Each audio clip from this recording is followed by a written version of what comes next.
welcome to another Northern Heresy podcast, and I am here with a bit of a special guest of Rob, aka Metas Miniatures, and you all know him if you're into the Heresy because he's like big and shit, and his podcast is bigger than mine as well, which is sucks.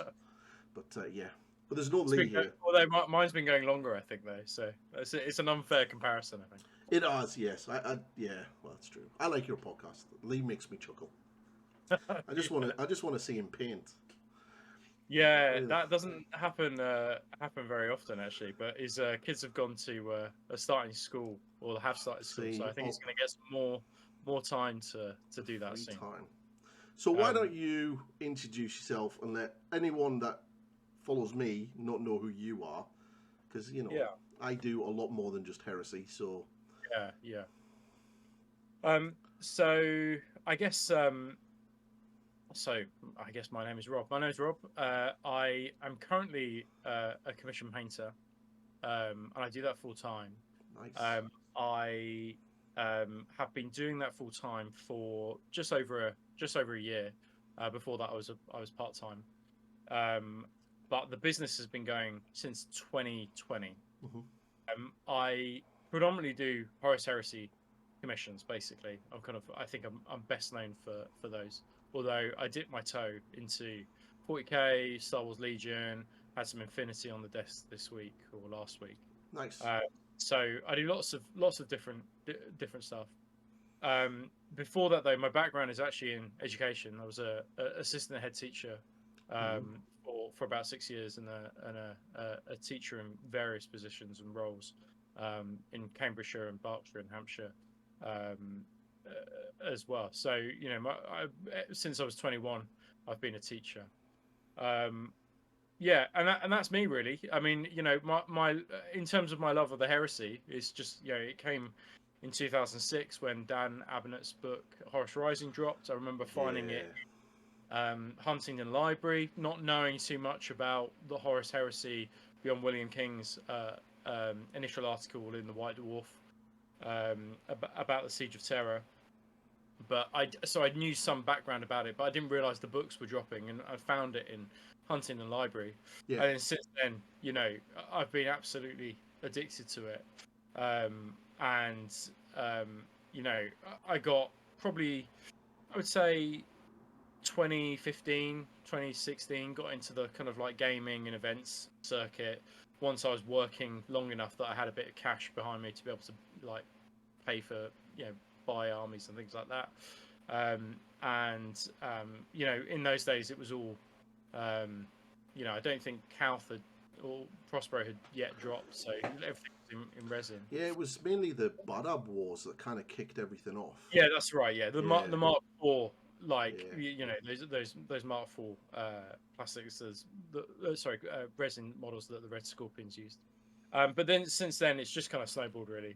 So now I obviously host Heresy Hammer, which is a heresy podcast with my friends Lee and John.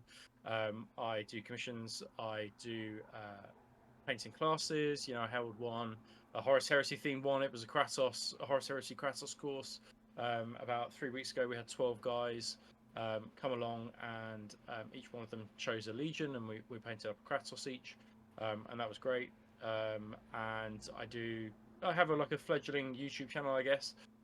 Just I suppose my way of just kind of giving back to the community, I think, is the easiest way to describe it. Yeah. Army Painter does, commission me to do various tutorials, reels, pictures, tutorials, or YouTube tutorials.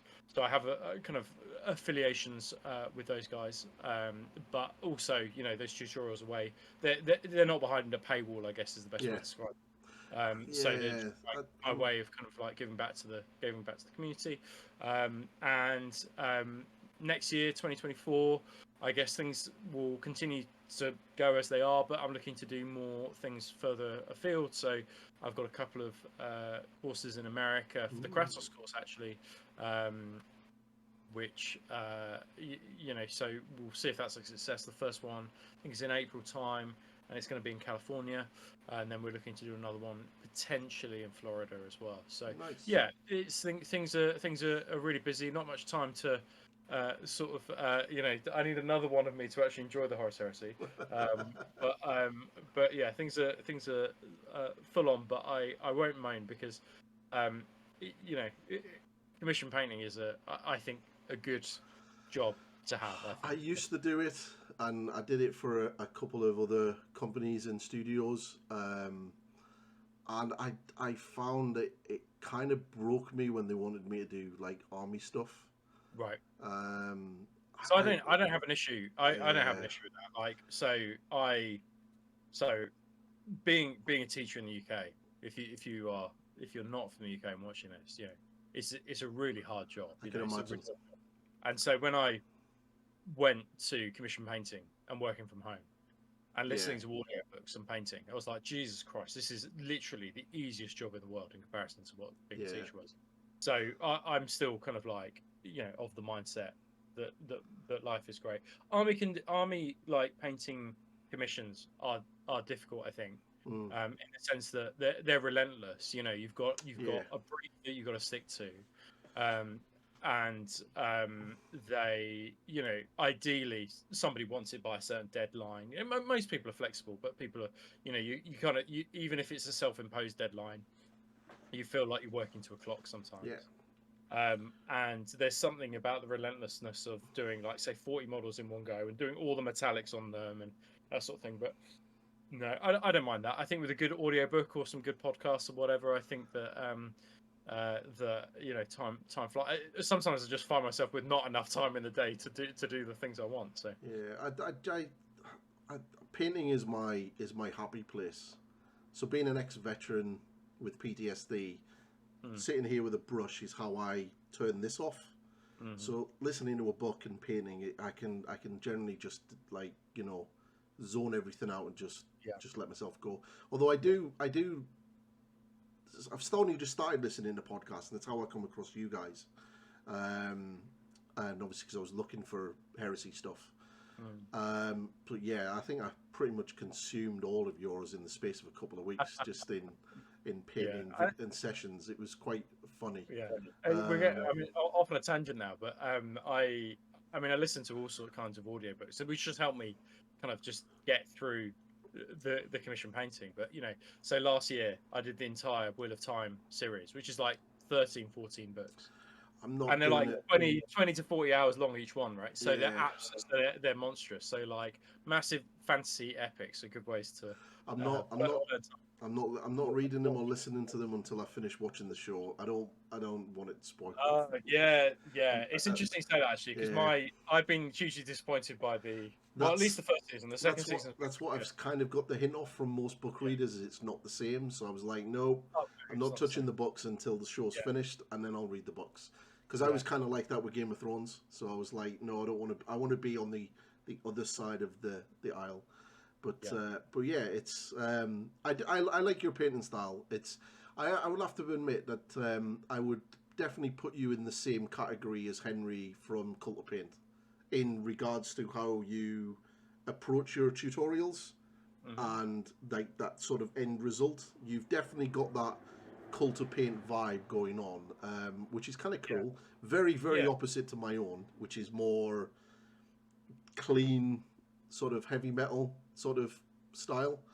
I think that. So a couple of things I would say on that. So first of all, it's always good to be compared to Henry, because he's obviously a Golden Demon. He is Golden Demon winner. Well, they all are on that team, though, aren't they? Andy's got multiple. Ben's got one now. I think Matt got one. I'm not too sure if Matt's won one. I don't know. I only know about Henry and Andy. So what I would say about first of all, the tutorials. I mean, my style of tutorial is like the Ryanair of YouTubing, right? There's no. It's just basically like me, editing some clips together and then talking over it. Yeah, it's not for the completely new to painting scene. You know, to access some of my tutorials, you will need some basic knowledge and some things like an airbrush as well. Definitely. You know, so I think that's the first thing I would say about it. You know, it's not got A and B reels in my I did one video not long ago, and I spent ages editing it, and I'd learned how to do like the overlaying of everything, so it looked like the miniatures were dropping down on the table one by one.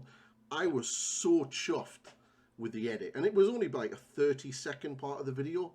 I was like over the moon with how good this turned out, and I threw it up like yes, and it got like 59 views, and I was soul destroyed. I was like, why did I bother? Why? Yeah, it's funny stuff like that, because I mean, first of all, like a YouTube channel just takes ages to grow. Like it does. Or alternatively, if it doesn't take years, it takes tons of content or one video. Or one video. But that is a matter of the algorithm and various different things. Very rare would that happen. That's like that's the exception rather than the rule. But I always think when you look at the size of a YouTube channel, it's good to look at your number of subscribers against the number of videos that you that's probably the best ratio to look at it, because some of these big channels have, say, 30,000 subscribers, but they've also got 400, 500, 600 videos, and that's just a relentless slog to be able to churn one of those out each week. And if it's not your main job, right, it's very, very difficult to be able to produce a video a week. I try and average one every 2 weeks. I try to do two.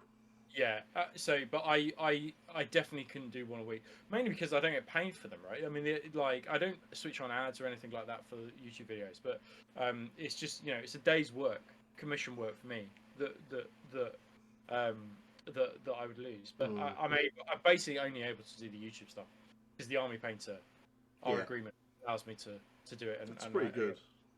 Yeah, it's great. Yeah, they're brilliant. And I think the other thing, completely as a side note, is that they've really taught me about the value of artists and their work as well, you know, in the sense that you know, those guys over there value the work that artists do and wouldn't expect you to do things for nothing, right? You know, like, it's not a situation where a company says, oh, we'll give you some products, create some tutorials for us. You can't eat products. You know, like you can't pay your mortgage. Unfortunately, the Warhammer category gene is kind of turned into that. With the it's not for me. I think the more it's not for me to judge. Like, people can do whatever they want. It's just but all I know is that having experience with the Army Painter, I think that Army Painter are quite good. They are quite good. Yeah, amazing. But yeah, Anyway, back to the conversation about. So yeah, sort of. Don't worry, we're people are used to us going on tangents on this podcast. What I would say is that the Cult of Paint team were part of a team that included initially Matt Kane with MK Painting. Yeah, I watched your podcast on that. Yeah. And if anybody is watching this and hasn't seen Heresy Hammer and our video where we looked at the 20 plus, there'll be all the links in the bottom, all of Rob's links and Heresy Hammer in the bottom in the description. You know, if you chart the trajectory of that, I think that it's probably better to say that my style is more in keeping kind of like with Matt Kane's, because Matt Kane influenced and Andy influenced Matt Kane. Yeah, I think that those two. But Henry was a student initially on those courses, right? Yeah. And I think that he was kind of influenced a lot by Matt and Andy. So, but I think that germ, that seed, goes back to the work initially that Matt did at the Forge World, when he was part of the Forge World Studios, and then combining those scale modeling techniques with the typical bright colours that you might see of Games Workshop. But definitely, I think that's a fair thing to say. I think it's always a pleasure to be compared to such dizzying. There's not many channels doing what you two channels do. I mean, you get there's 100 channels like mine that do the heavy metal style, the Games Workshop style. I don't necessarily think they always do it correctly, because people have their own take on how the studio paint the models. But I think there's to execute what you do. And I would say the only person that I've seen do stuff on kin to that that's not war game related would be like Night Shift, and the absolute craziness that he does. Is he the bloke who does all the scale model? Yeah, I love the way when he's like "hello, my friends" and all that kind of stuff. It's just got this funny accent, but yeah, like what he does is crazy. Yeah, You yeah. know? I think it's interesting. I think it's a style that is still really prevalent in the hobby. But so for me, the things that I do, although there are levels of skill involved with the things I do. So, for example, if I paint a Primarch, that requires me to have a good level of understanding about painting skin, for example, and glazing, understanding like light sources, etc., etc. But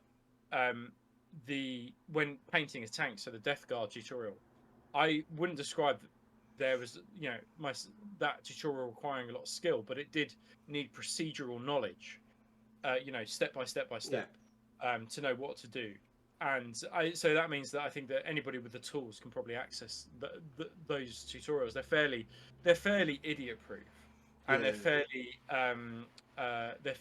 kind of, if you just follow the steps, you're able to do them. Well, the thing about, though, I would say with what you do and with heavy metal style painting is that there is a high level of technicality to it. I mean, if you look at the actual heavy metal painters, that level of refined painting, multiple layers of edge highlighting, that is very, very. It's my happy place.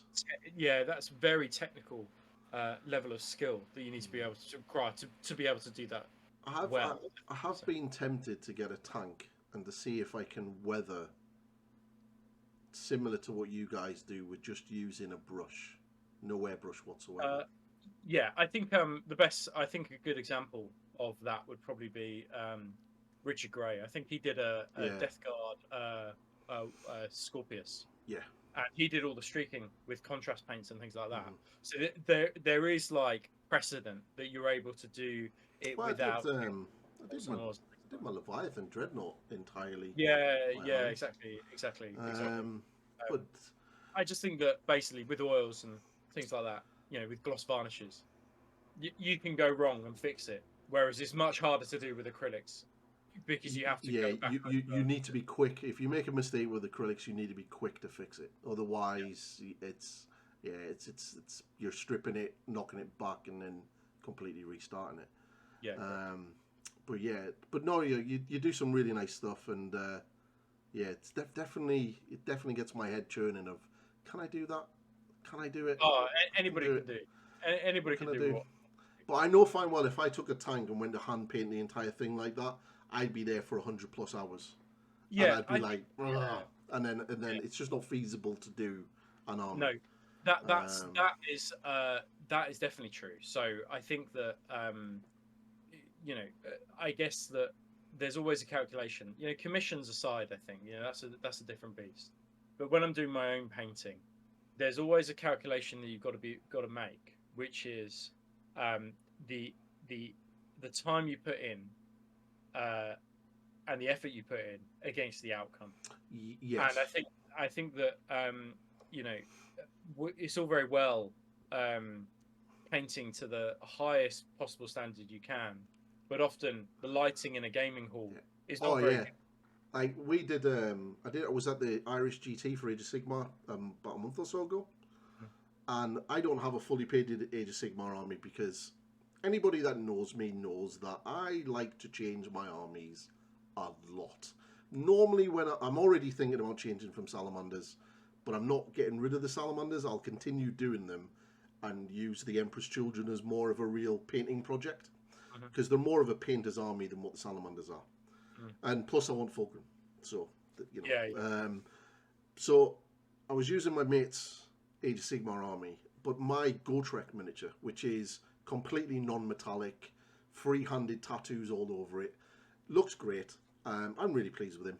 And when I was actually looking at all of the guys on for Best Painted, the lighting was so bad. I was like, if I had put my Gotrek there, you wouldn't see any of the tattoos.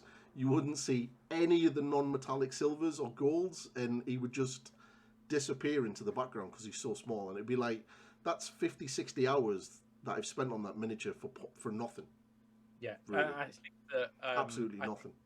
I think that there's a lesson there, Yeah. which is that, you know, with characters, bases, Primarchs, you know, knights, bigger things that draw attention, those centerpiece models. Yeah. It's always worth going the extra mile because those things draw Yeah. attention. But when you're talking about in the Horus Heresy, say you've got 50, you know, tactical troops or breaches or whatever, I think that you have to take a much more practical approach because nobody's going to say, "Oh, look at infantryman number 7. Look, the foot isn't edge highlighted." Literally, nobody will ever say that, you know. Yeah. And so I think that putting more effort into characters and centerpieces has always been my philosophy. Oh yeah, that's 100% mine as well. Yeah. Good, right? But you know, just make those. I think for painting at the sort of level I do, the biggest tip I would give anybody when it comes to your rank and file is you need to pick out certain points.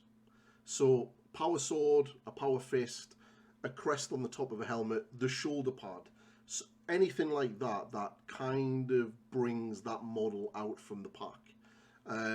A good thing is sort of like the tactical markings on a helmet. Yep. If you can nail that stripe perfectly, that will often stand out, and that will be what people focal like literally go to, and that kind of helps. But that takes a while to sort of learn what the best part is to pick out. I really should do a video on this. I'd agree, yeah. But yeah, but that is a really good segue actually into the shit that we got for the new Mark III, because the amount of reactions to them were hilarious. Yeah, absolutely hilarious.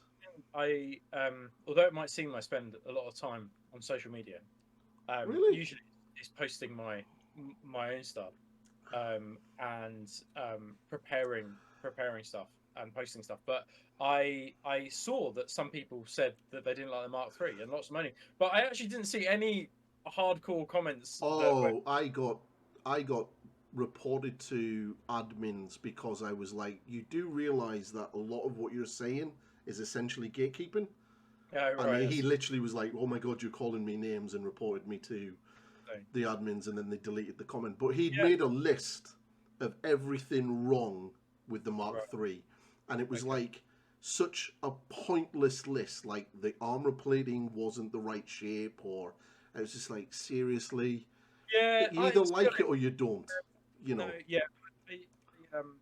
No, I'm not really into that. I mean, you either buy it or you don't, right? Yeah. I mean, I think that like from an objective point of view, I think that it's fine for people to discuss changes, discuss variation in armor over the years and the development in armor, the development from say hand sculpt to CAD designs, etc. You know, those things are fine to discuss. But if people want to buy it, then fine, whatever. But there's no point being negative. There's also no point being overly positive until it's in the hand and we see what True. it. I mean, I'll be honest. When I first seen that first picture that they had on Warhammer Fest, and it was like a handful of the Marines, the Land Raider, and you've seen the Dredo in the distance. When I first looked at them, I was like, I don't really like the look of them. The helmets look a bit derpy. A little bit unusual, weren't they? I think the sort of like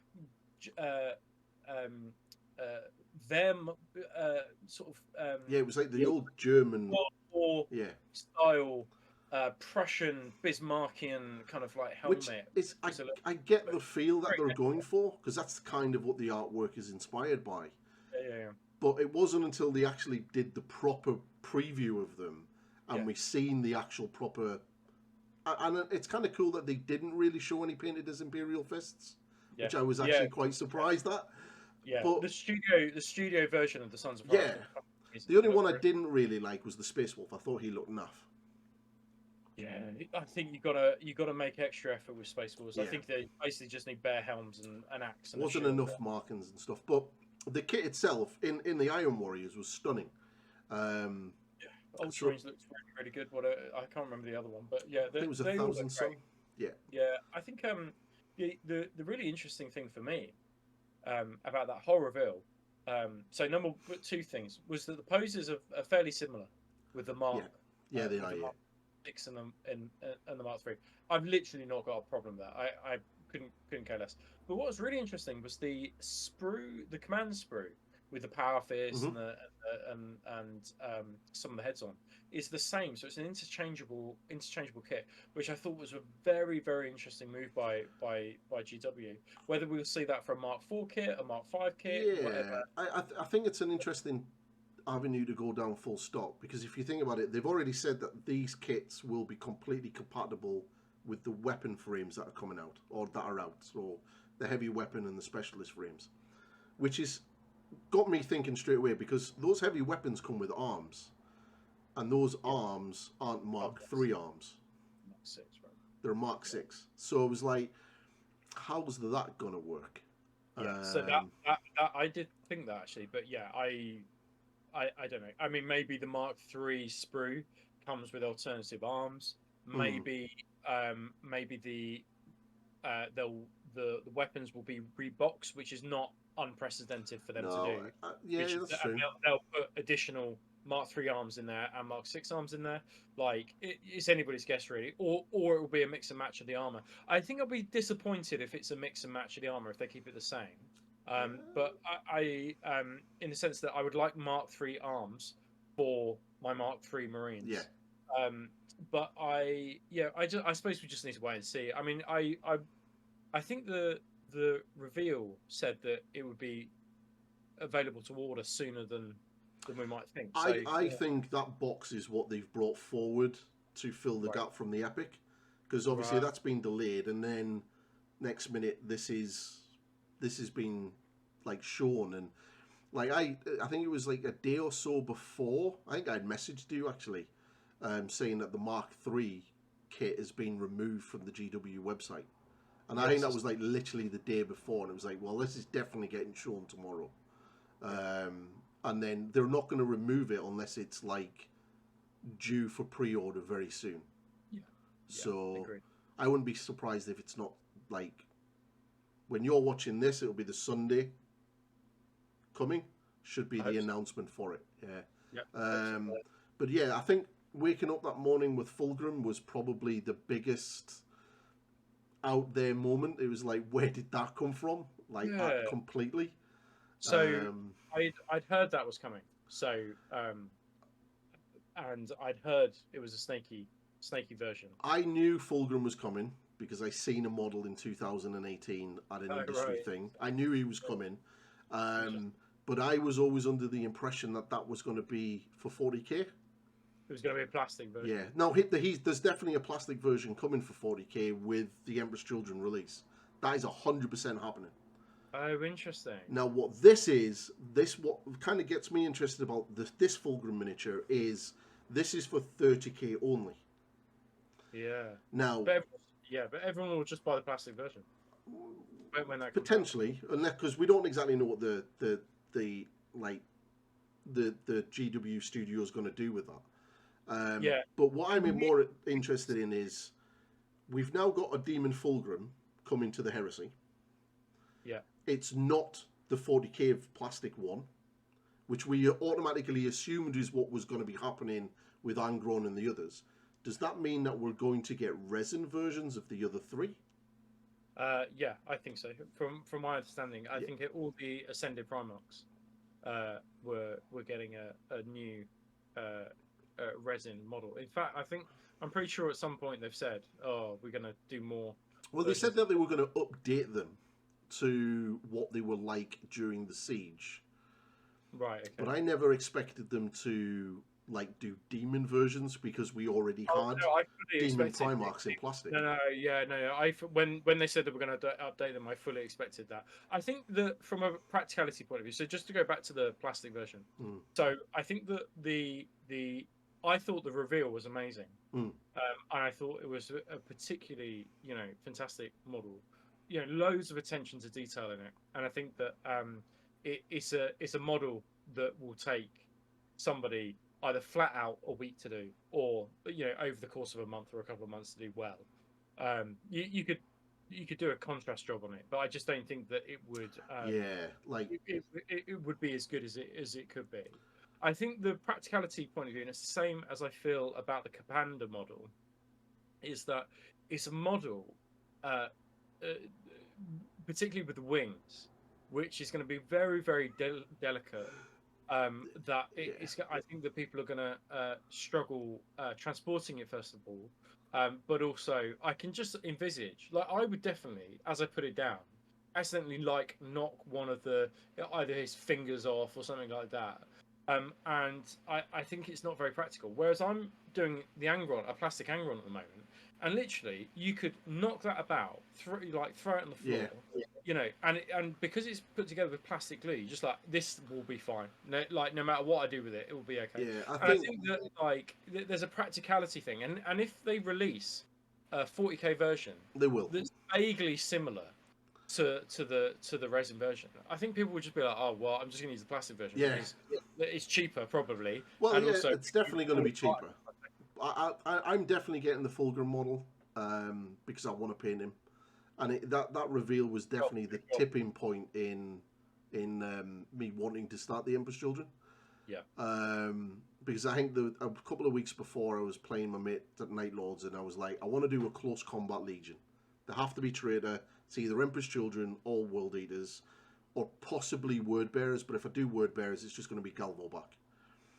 And then it was like they show in Fulgrim. It was like 100%. I'm doing Emperor's Children, so that's happening. Yeah. But I think with that wings though, because those wings are just going to fall off all the time. I think personally, well, we haven't really seen how it joins, and when it's shown the back, there was no joint lines there. Not that we would actually see them on the studio one anyway, but it'll be interesting to see how he goes together and if you could potentially magnetize those wings. Magnetize it or pin it with some carbon rod, some very thin carbon rod or something like that. Or buy one of those really big tall storage boxes, put some really solid magnets on it, and then you're literally carrying them around in that box. Because that's the only way to do it. You or just buy them for your display cabinet and then get the plastic one for playing. So I think it's more of a display model than it is a practical model. Yeah. But I think we're in for some good times for the Heresy. I think so. I don't agree with this naysaying that's currently being kicking about with that the Heresy's dying and Games Workshop's killing it and all this crap. I think that's balls. They wouldn't be putting the time and effort in to redo older kits and literally give us massive resin Primarchs if they weren't interested in it or it wasn't doing well for them. Doesn't seem like it's. I mean, it's interesting. I think that you'll always find, like YouTube's a great example. We live in an age where basically outrage gets followers, gets likes, and gets clicks. It does. So it's easy. It's such an easy thing to say and do. To kind of go, oh, this thing is dead, or has died, or is dying, or whatever. It's just easy to create content like that, I think. But as you say, it's not my experience at all. So, like for example, I'm absolutely fully booked until March, like 2024. So that's over 6 months. I have literally no capacity really to fit in anything else. We have more Patreons for Heresy Hammer. I think we're on 171 today. Wow. We have more patrons for Heresy Hammer than we have ever had, and it's well over a year since the release has been. Events are generally sold out or sell out. The Kratos course the other day. That was an exclusively really Horus Heresy thing. Most of the guys there did Horus Heresy, and it sold out that course in minutes, and everybody attended. So I think I think that.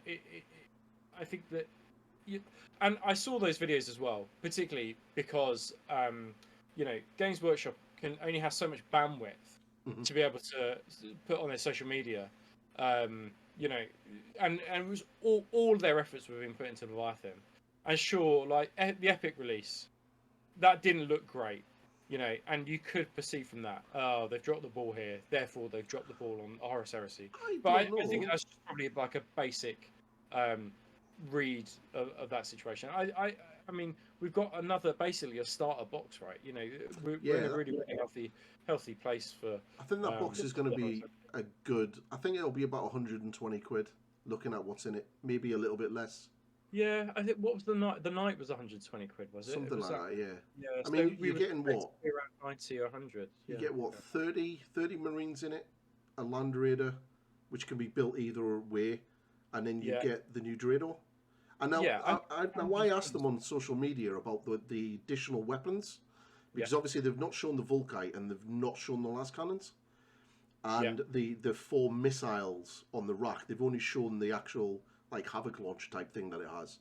And I Yeah. asked them on social media, it was like, when are we going to see the other weapon systems?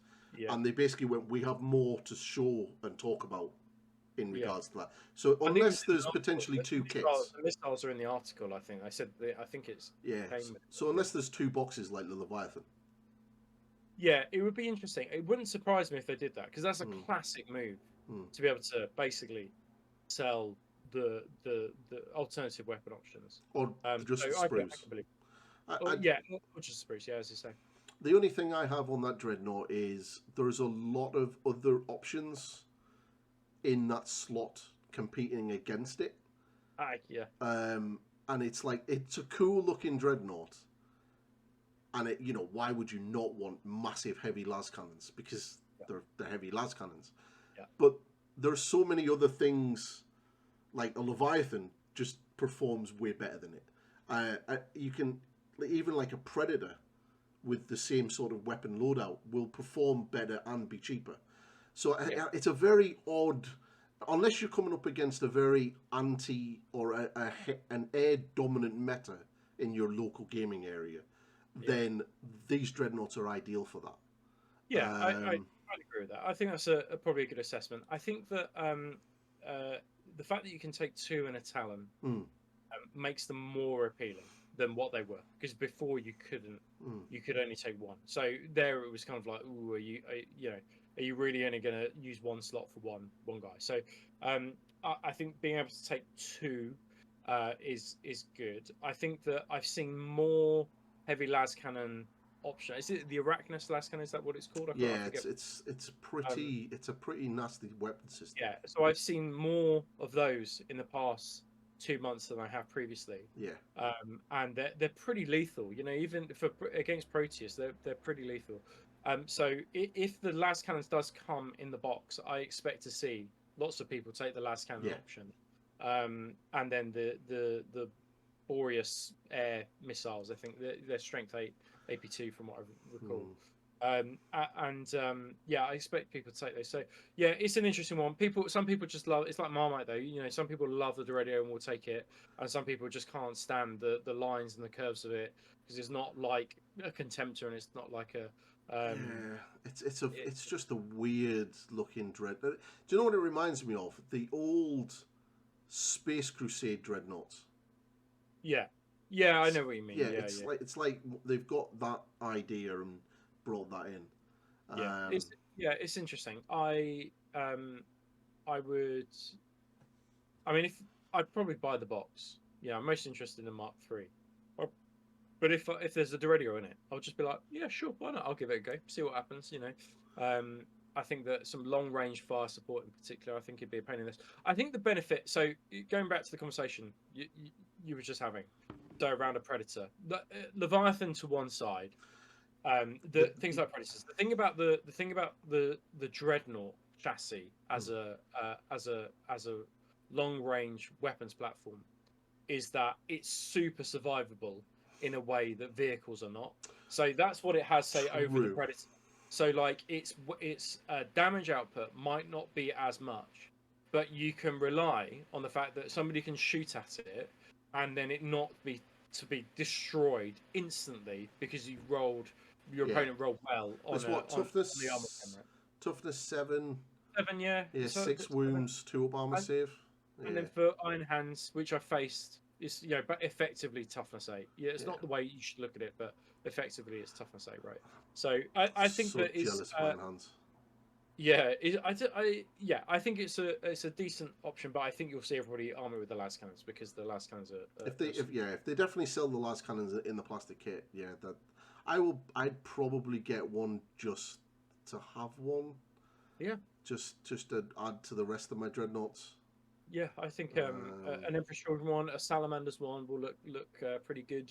A Salamanders one can be upgraded with Dragon Breath flamers. I mean, that'd be all right. I mean, don't really want it to get into close combat, but they sound really good, but they're really not.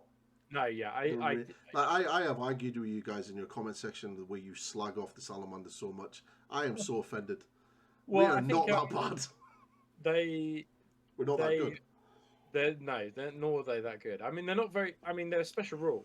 I think what will make them is that if their special rule was affected by instant death thresholds. So basically, a melter becomes effectively strength 7. Yeah. And if they were immune to the instant death that way, but it says specifically in their rule that they're not immune to instant death. Mm-hmm. And so I think that's one of the things that really hampers them, because I think that people will be like, holy crap, like you could take fire drakes against a squad of melters and charge at them and not worry that you're just going to get instant death. It's the most unthematic rule out of all of them. Like, it doesn't even play into any of the Salamanders' heresy lore. I mean, they were a legion that excelled in fighting in harsh environments. Yeah. So why are they not either +1 toughness or +1 wound? Or even something similar, like -1 to wound? You know, it just doesn't make sense, and it's almost so like so you got the last ones. Because of their legion rule is not great. It's not it's not great. You've then got to rely on their war gear and then their special units in order to make them compete. I will give myself a pat on the back. So far, my Salamanders are unbeaten. Unbeaten. They are unbeaten. What do you take? I like my tactical squads. I've got a unit of fire drakes. How many? How many fire drakes? 5. Just 5. In a Spartan, in a Proteus? Of course. They've got to have a party boss. Yeah. What do you take? A Spartan or a Proteus? Well, I've got the Spartan now, and I've got 2 Proteuses. So my last list I ran with just my Praetor, which is up on the Instagram, with the Thunder Hammer and the Hand Flamer, and the Mantle, because that's very important. And that makes him battle hardened. Battle hardened. Now you could make him even more survivable by dropping the Hand Flamer and giving him a Storm Shield, so he has a 2-up, 3-up invulnerable save. What does the mantle of the Elder Drake do? Does it make him battle hardened? Battle hardened 1, yeah. Yeah. So can you see what I'm saying there, though? Because in that situation, in order to make the Salamanders good, you can't rely on the Legion special rule. You've got to rely on their war gear. It's literally a 35-point upgrade that you kind of have to give him. Now, it used to be amazing in first edition because it was Eternal Warrior, which I kind of see why they've taken that away, because it was like every Praetor in the Salamander's army had it. But the army's performs reasonably well. I've beat Space Wolves. Now the last time I played the Night Lords, I think I was very lucky. I brought a very heavy tank list with a lot of melter, and he didn't really have much in the way of anti-tank, and I killed what he did have by turn 2. Yeah. And then after that, it just turned into a fist fight, and my Praetor just pretty much decimated everything that went anywhere near him. Although I have got Sons of Horus tomorrow. Horus versus Vulcan. So that should be an interesting fight.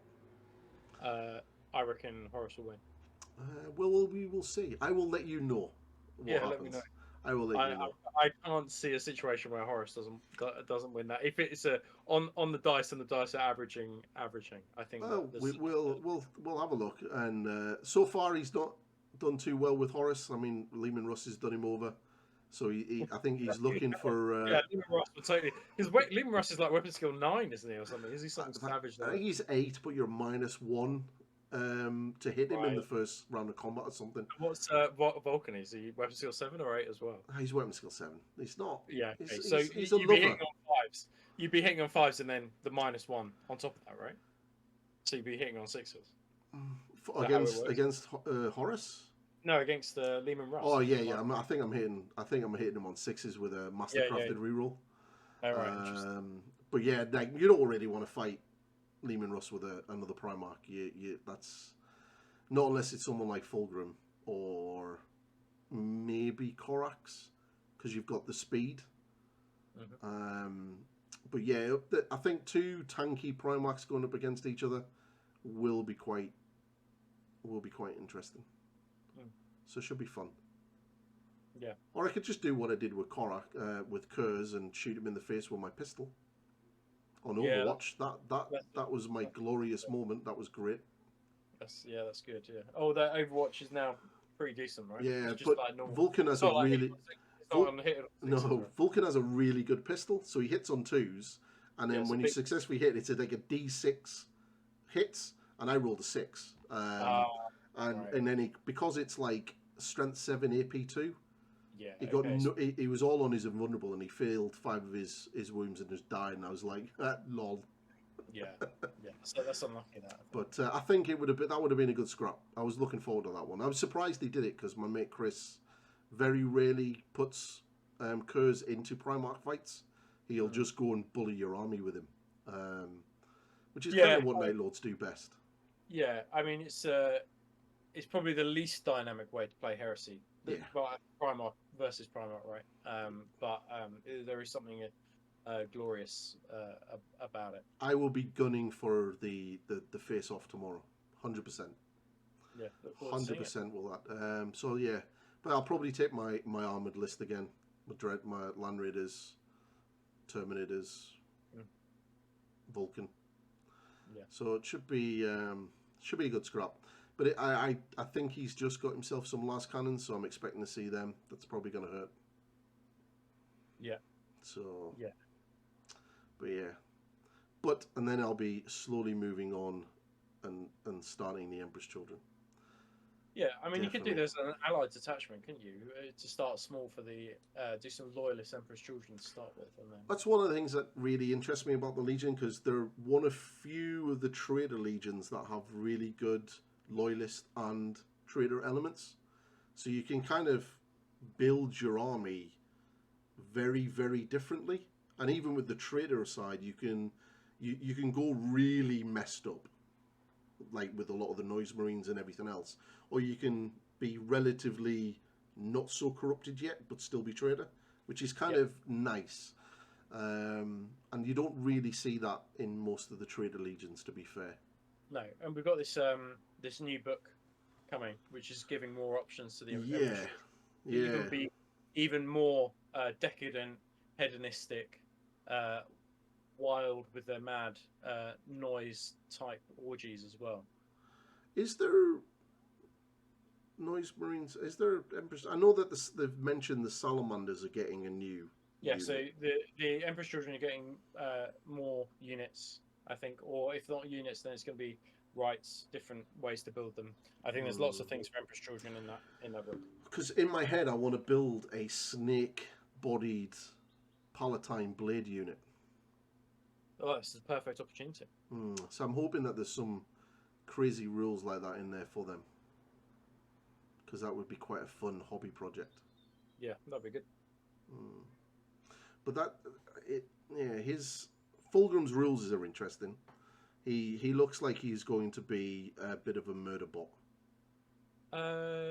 Yeah, he's 600 points, so you can take him in a normal game, unlike Horus Ascended, who you'd never, ever, ever be able to take in a 3k point game. No, not unless you wavered that and someone had the Emperor.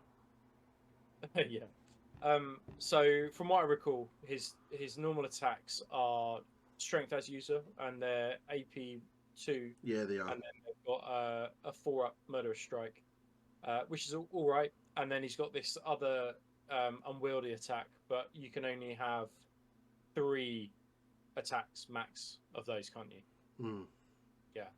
So and that one pretty good. I think it was Brutal 2, Strength something mad, and AP1, maybe Strength 10 or something.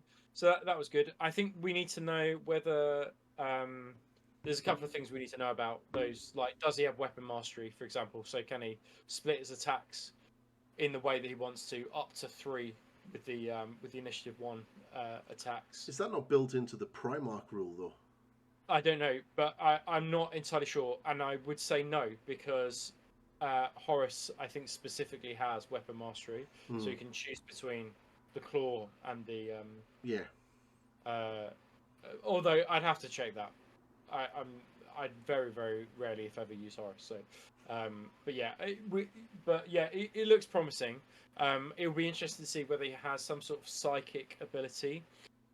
He obviously has wings, so although his movement, I think, is 8 in his profile, 9 in his profile, there's going to be an option for him to be able to use his wings, maybe get up to movement 14, maybe 16,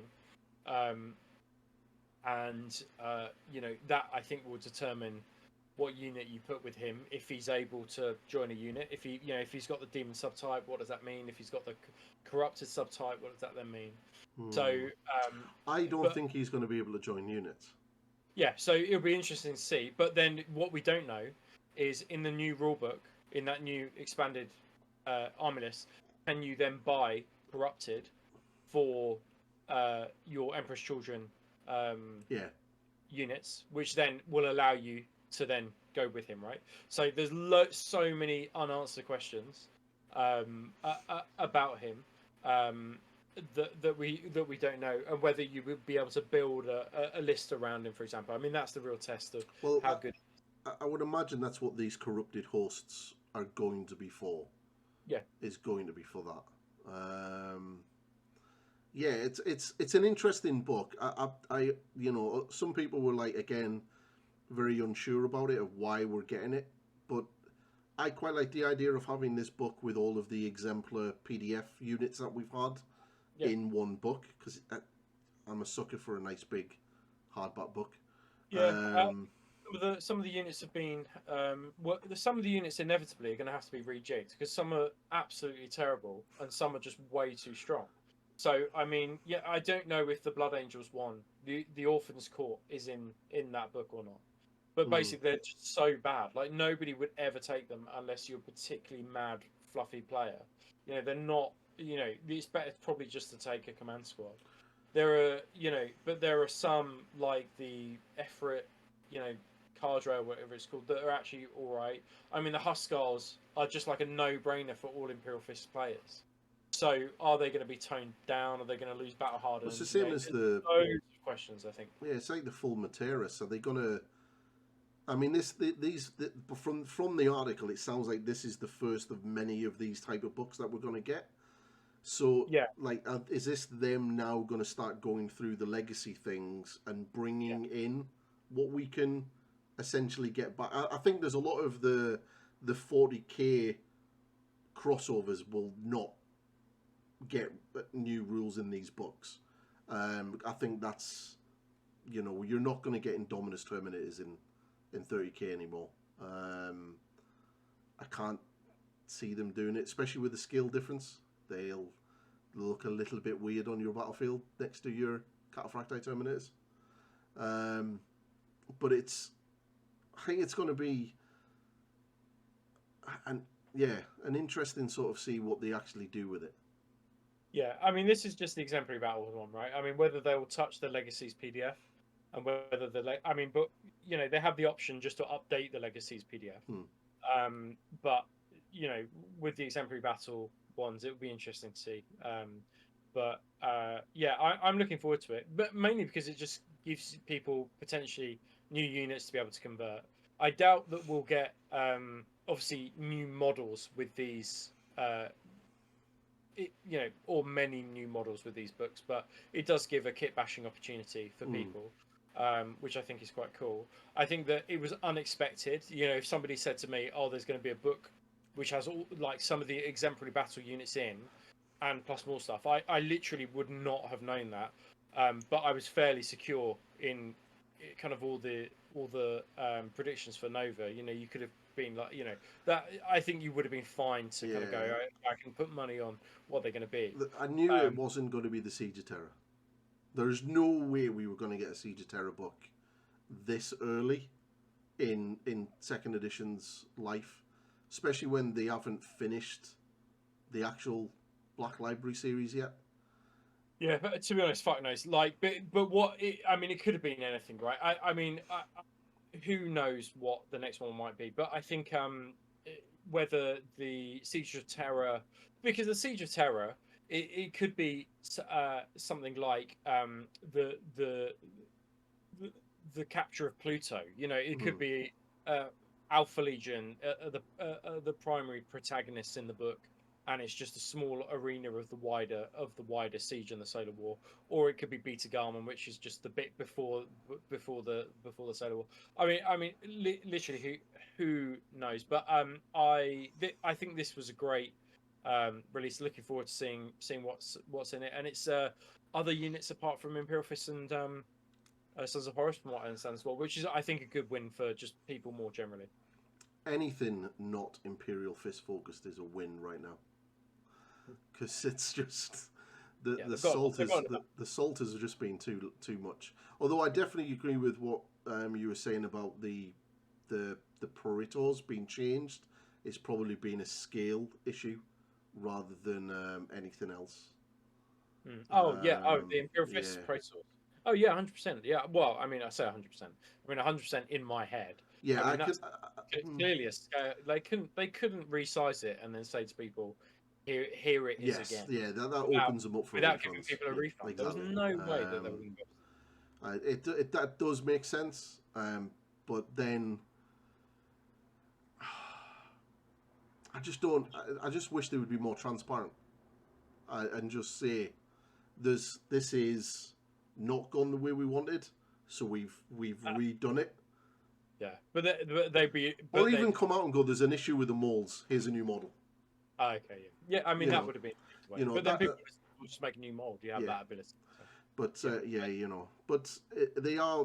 GW will do GW. It's always going to be. Yeah, it's a. I think that it was just an interesting move. It was a fairly quiet move as well. There was no big splash, no Heresy Thursday about the fact that they were getting new praise. It just come out of nowhere. It was a Sunday release, which is very, very unusual for them just to release it. And that suggests to me they were just trying to keep it underneath the radar and just quietly get this thing out without making too much of a fuss about it. The Mystery Army has been all but confirmed. What is the Mystery Army? The Solar Auxiliary. There is the army list is out in the wild now. Oh, is it? I will send you the pictures later. Mate. Literally, it's out in the wild. The whole thing. And there's like a unit of the 4 heavy sentinels. And it's like, yep, that's it. Apparently, it's meant to be in this book. Allegedly, in the new Exeter book. But I'm not too sure if that's true or not, but I have the pictures and I'll fire them over to you. That's awesome.